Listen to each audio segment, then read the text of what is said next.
nós vamos falar de um tema hoje. O tema é, presta atenção, até que ponto Deus interfere em nossas vidas? É algo meio polêmico, mas nós vamos declarar esse tema. Até que ponto Deus interfere? A palavra é interfere mesmo. Até que ponto Deus interfere em nossas vidas? Este é o tema, mas uma pergunta que vai ficar borbulhando na sua cabeça por um tempo, porque eu não sei o que você pensa a respeito disso. Eu não sei qual é o teu pensamento teológico disso. Eu não sei qual é o pensamento que você aprendeu durante anos e anos, né? Eu não sei qual é a cultura que você tem, aquilo que você leva por tempo, até que ponto Deus interfere em nossas vidas. É um tema que nós vamos debater. Nós vamos falar um pouco aqui nesse tema. Amém? Amém? Amém. Pensei que vocês tinham sido arrebatados. É algo assim que choca um pouco, né? Eu falo, peraí, mas Deus interfere na nossa vida? Eu não sei ainda. Melhor eu sei, mas eu não vou falar.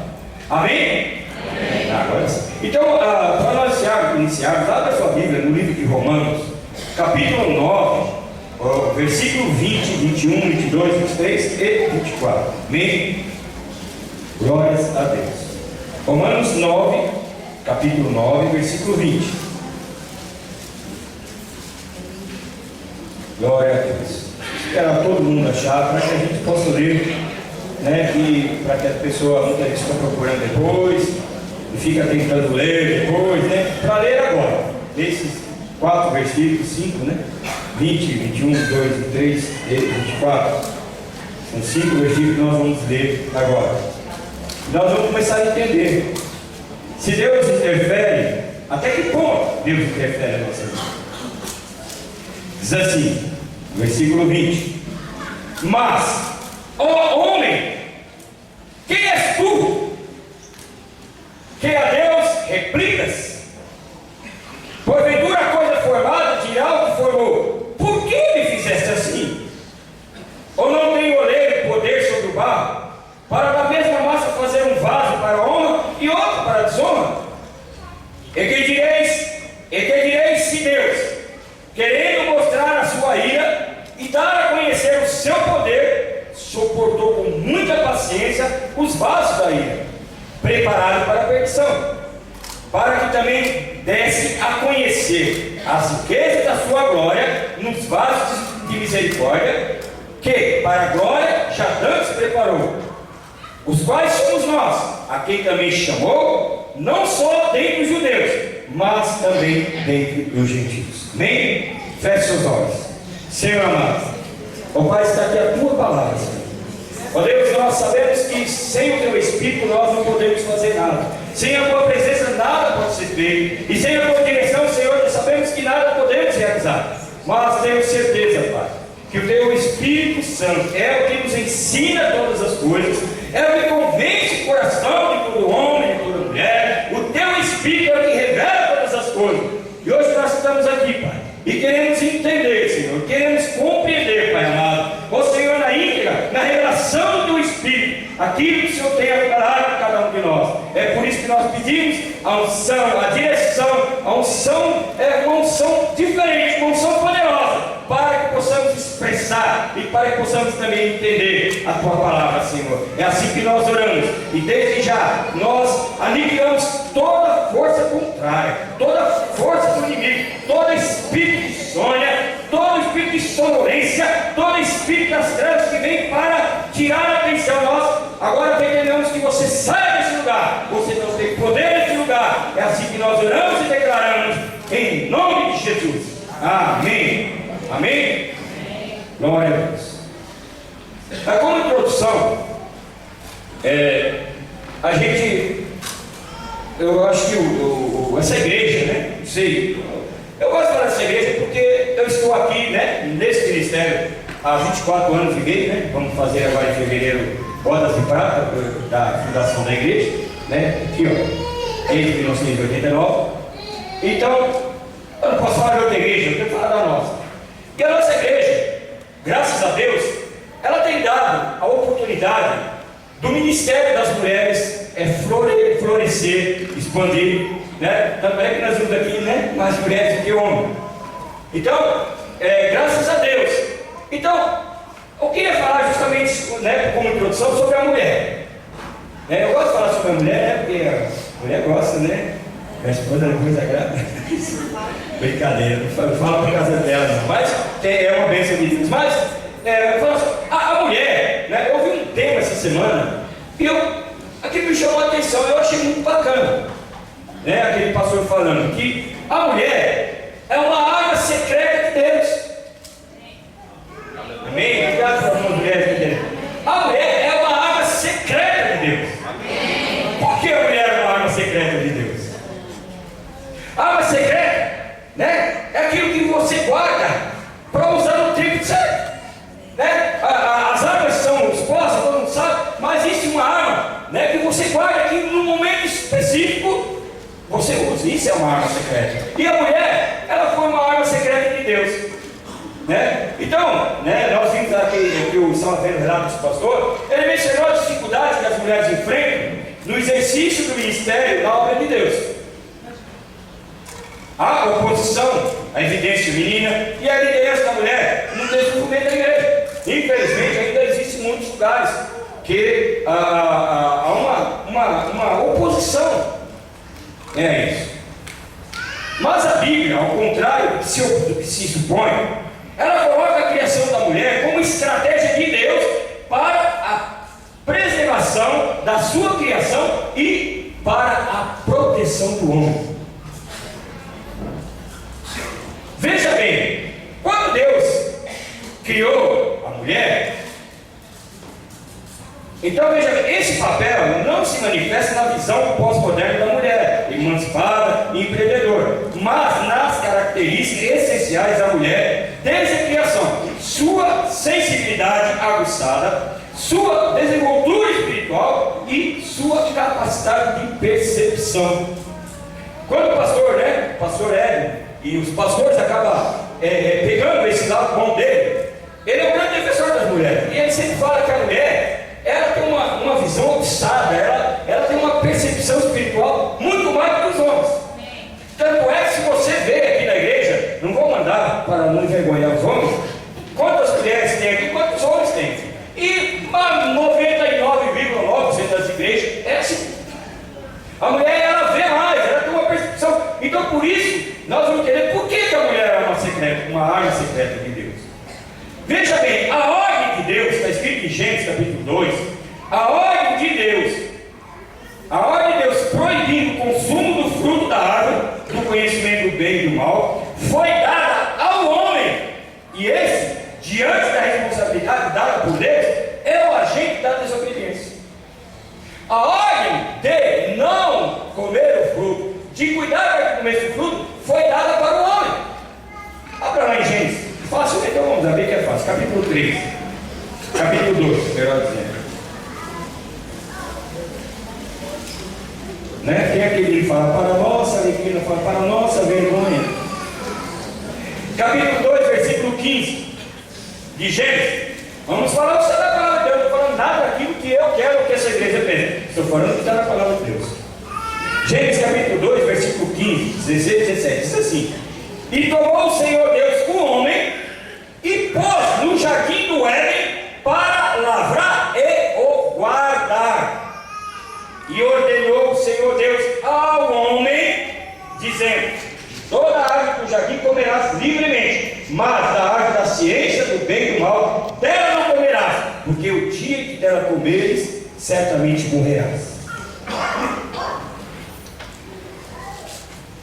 Então Deus deu a ordem para o homem. Mas por que a mulher comeu? Porque o homem não estava guardando. E era a função do homem, como é função do homem hoje, guardar o seu lar. E o homem não guarda. A função da mulher, que nós vamos ver aqui, que foi a função dessa criação de Deus. A ordem de Deus proibindo o consumo do fruto da árvore, do conhecimento do bem e do mal, foi dada ao homem. E esse, diante da responsabilidade dada por Deus, é o agente da desobediência. Foi ele que desobedeceu porque ele não guardou. Era a responsabilidade dele guardar. E aí, como falo, né? Como eu disse, para a vergonha nossa, se a tua casa está sendo destruída, se a tua família está sendo destruída, homens, a responsabilidade é nossa. É para ficar silencioso. A responsabilidade é do homem. O homem, o Adão que não guardou o jardim, Deus mandou guardar. Aí nós vamos lá, Eva comeu o fruto proibido, aquela mulher que Deus deu para ele. Mas nós vamos entender que aquela mulher era uma arma secreta de Deus. Por quê? A maldição veio sobre a serpente. E a mulher surge como um instrumento da concepção daquele que esmagaria a cabeça da serpente. A mulher foi uma arma secreta de Deus, porque era através daquela mulher que havia um que ia esmagar a cabeça da serpente.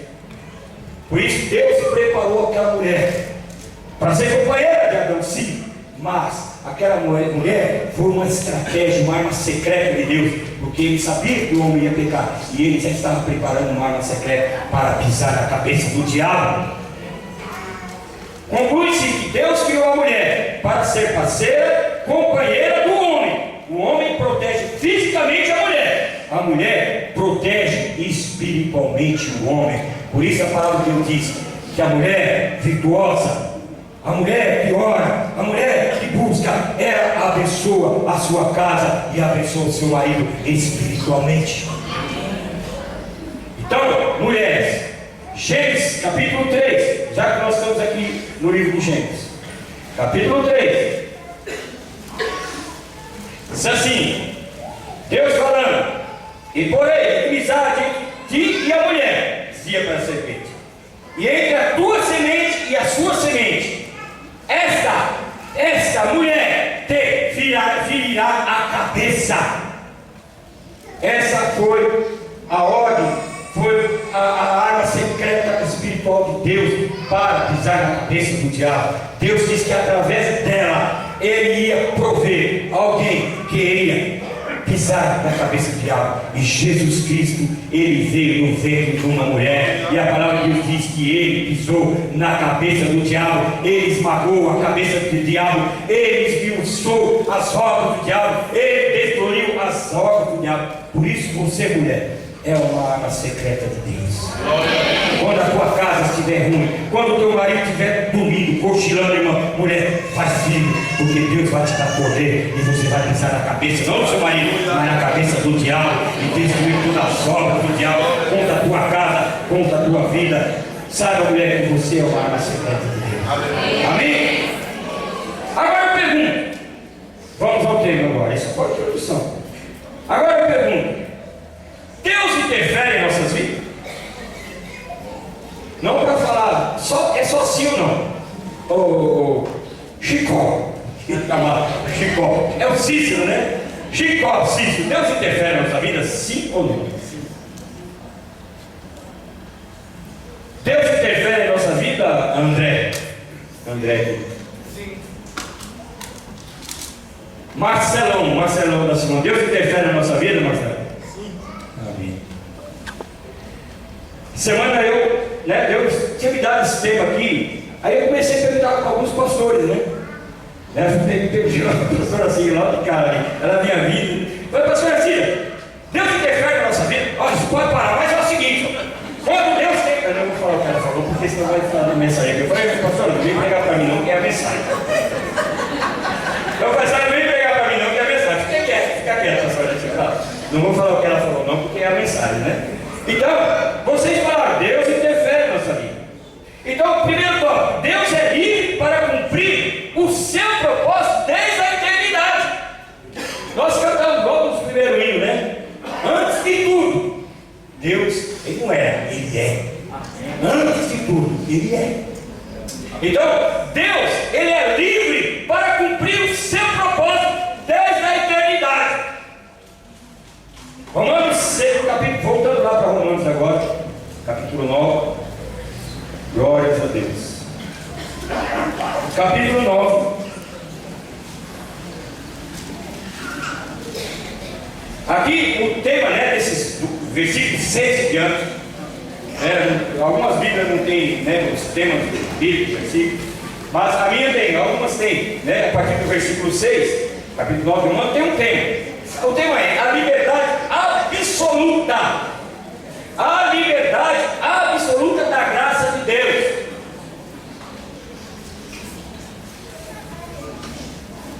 Então diz assim, versículo 6.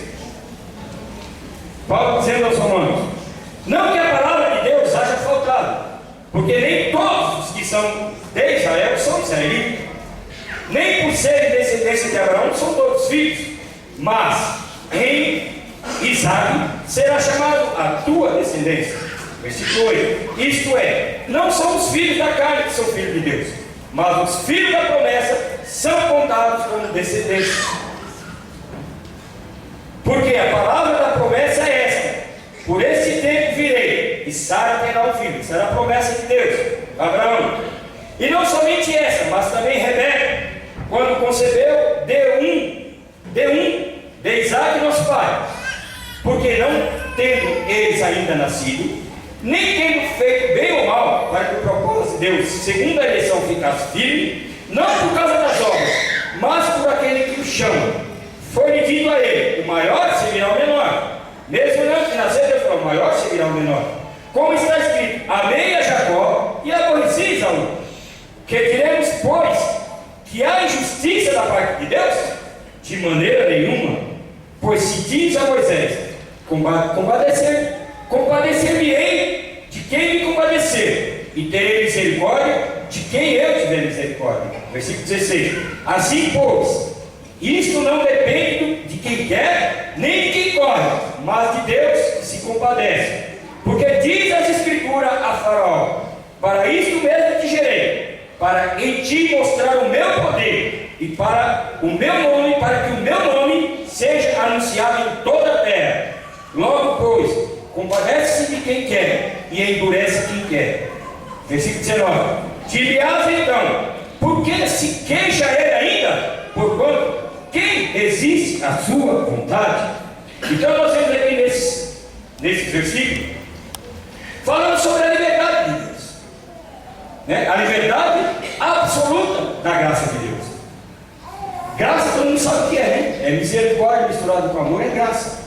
Graça é ao favor imerecido, aquilo que a gente não merece, mas Deus nos dá. E essa vontade é a absoluta de Deus. Não depende de mim, não depende, como ele disse, não depende de quem quer ou de quem corre, mas depende de Deus. Então nós vemos aqui que fala sobre duas pessoas aqui. Fala sobre Jacó e Esaú. Aqui Deus diz assim: eu amei Jacó e aborreci Esaú. Parece que é o quê? Parece que é alguma coisa errada, alguma discrepância. Peraí, Deus amou a Jacó e aborreceu Esaú, por quê? Por quê? Sabe por quê? Porque Deus sabia que Esaú, ele tinha um coração mau. Ele era um homem que tinha um coração mau.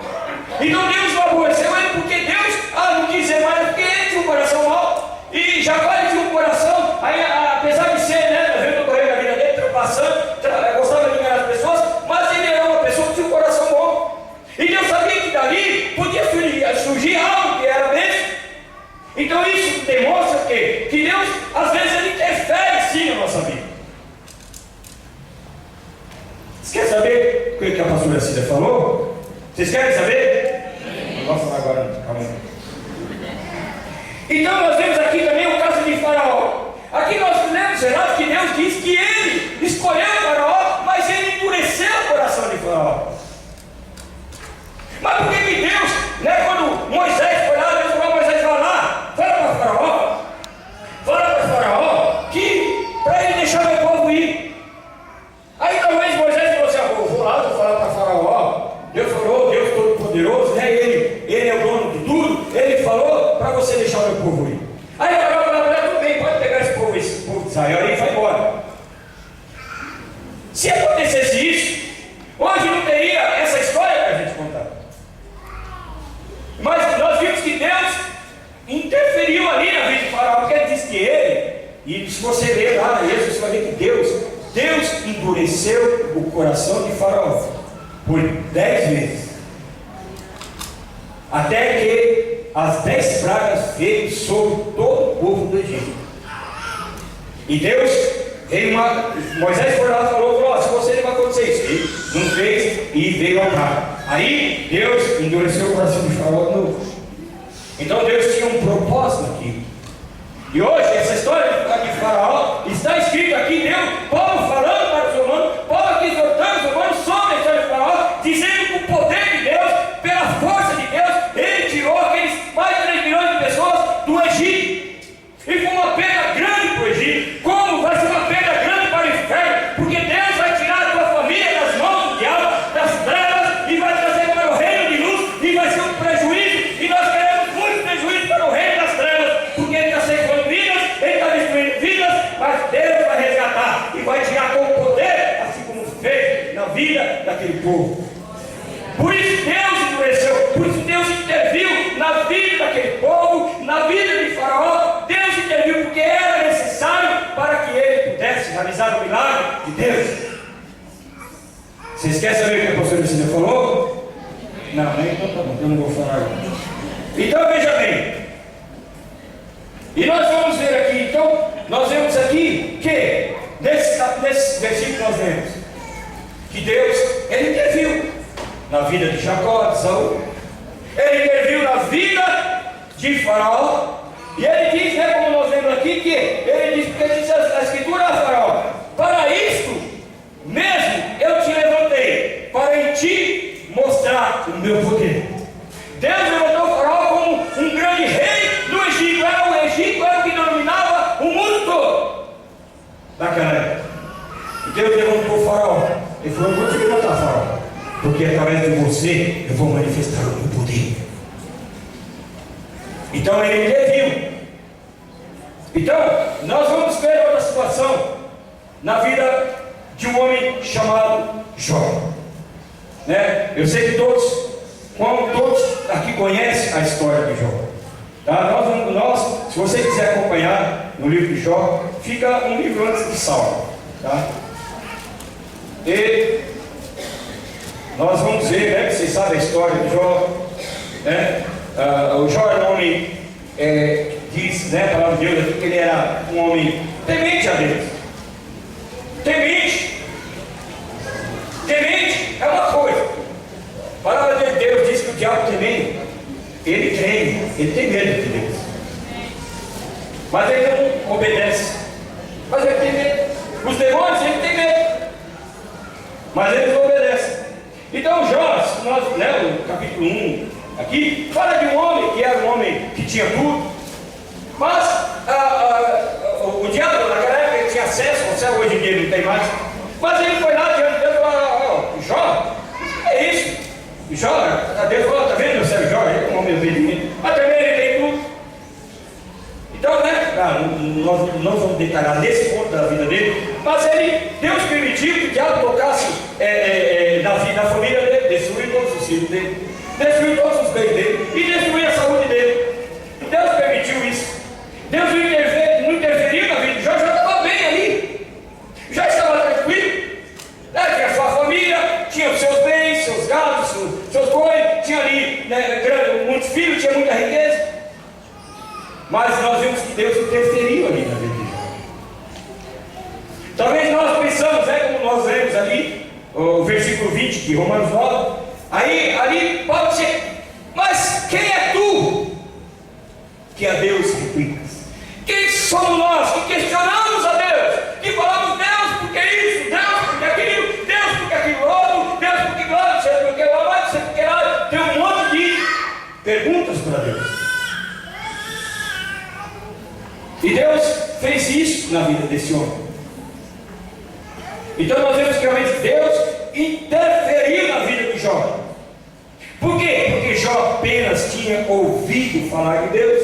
Ele era temente a Deus, mas Deus queria dar muito mais para ele. Deus queria dar mais para ele. E se Deus tivesse feito isso na vida dele, não tinha essa história para nós usarmos hoje como um incentivo para permanecer firme, para não prevalecer, para dizer para o diabo: eu não vou desistir, eu não vou parar, eu vou para cima, porque eu vou vencer. E esse homem veio toda a situação da vida dele.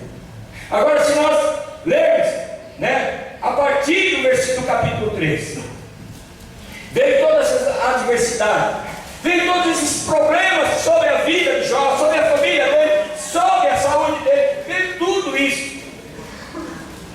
E aí, aqui, a partir do capítulo 3, a partir do versículo 1, aí Jó faz uma coisa que nós muitas vezes fazemos. E quando nós fazemos isso, nós trazemos consequências terríveis para você. Depois de tudo isso, diz aqui o versículo 1: depois de tudo isso, abriu Jó sua boca e amaldiçoou o seu dia. Jó, ele abriu a sua boca para amaldiçoar o seu dia. Ele não abriu a boca para agradecer a Deus. Ele não abriu a boca para clamar a Deus. Ele não abriu a boca para louvar a Deus. Ele abriu aqui, isso aqui que ele diz bem claro aqui. Depois disso, abriu Jó a sua boca e amaldiçoou o seu dia. É assim que está escrito aí, lembra? Sua Bíblia. Ele abriu a sua boca. É assim que está escrito aí, pastor, esse dia. Está falando natalício, né? Mas abriu a sua boca e amaldiçoou. Então, é o que a Bíblia diz. Jó, ele abriu a boca dele e amaldiçoou o seu dia. E Jó, falando, continuou falando, ele disse: pereça o dia em que nasci, e a noite em que disse, foi concebido um homem. Ele amaldiçoou o dia que ele nasceu, ele amaldiçoou a vida dele. Ele abriu a boca para falar palavras de maldição, para poder, em vez de tomar posse, em vez de clamar, em vez de agradecer a Deus, ele abriu a boca dele e amaldiçoou o dia. E se nós lermos, vamos ler tudo mais, o capítulo 3, capítulo 4, 5, 6, 7, 8, 9, 10, 11, 12, 13, 14, 15, 16, 17, 18, 19, 20, 21, 22, 23, 24, 25, 26, 27, 28, 29, 30 e 31. Todos os capítulos, Jó falando das misérias, das desgraças e de todo o mal que ele estava vivendo. Todos esses capítulos, do 3 ao 31. Por isso que eu fiz questão. Não estou dando aula de primária aqui, não. 1, 2, não sabe. Não, é para falar quantos capítulos Jó aqui falando, reclamando e murmurando. Quantos capítulos na nossa vida nós temos murmurado, nós temos reclamado e nós não entendemos que Deus tem um propósito na nossa vida e que Ele vai intervir na nossa vida para fazer aquilo que eu já sabia, mas que a pastora Cida falou para mim. Né? Falou apenas, houve uma concordância. Então, nós muitas vezes ficamos, aqui são 28 versículos, né? Aqui em nossa matemática. Foi 28 com 3 são 29 versículos de Jó, falando das suas misérias, das suas desgraças, dos seus males. Então, e com certeza nós, não tem nenhum Jó aqui, né? Nós não somos, nós nunca tivemos a atitude de Jó, de reclamarmos, de blasfemarmos, de reclamar da situação, de reclamar dos problemas, de reclamar disso, de reclamar daqui. Deus, por que isso? Deus, por que aquilo? Deus, por que meu pai está aqui? Deus, por que minha mãe está aqui? Por que meu filho não está aqui? Você quer que Deus fale por quê? Aí dá até medo, né? E Jó questionou a Deus. Todos esses 30, 28, 29 versículos. Jó questionando a Deus. Agora, aqui vem para nós. Aí eu coloquei uma pergunta: você quer corar de vergonha? Corar de vergonha, você quer ficar vermelho de vergonha? Sabe quando a gente faz alguma coisa errada, quando é pego de surpresa, ou você fica vermelho, não tem jeito de esconder, né? A criança, quando faz alguma coisa que vem assim, você não fala nada, não, já sabe.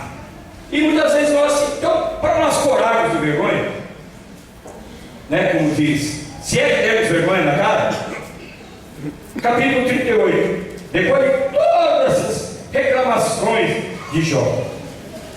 Depois de todas essas blasfêmias de Jó, aí cai naquilo que nós queremos falar.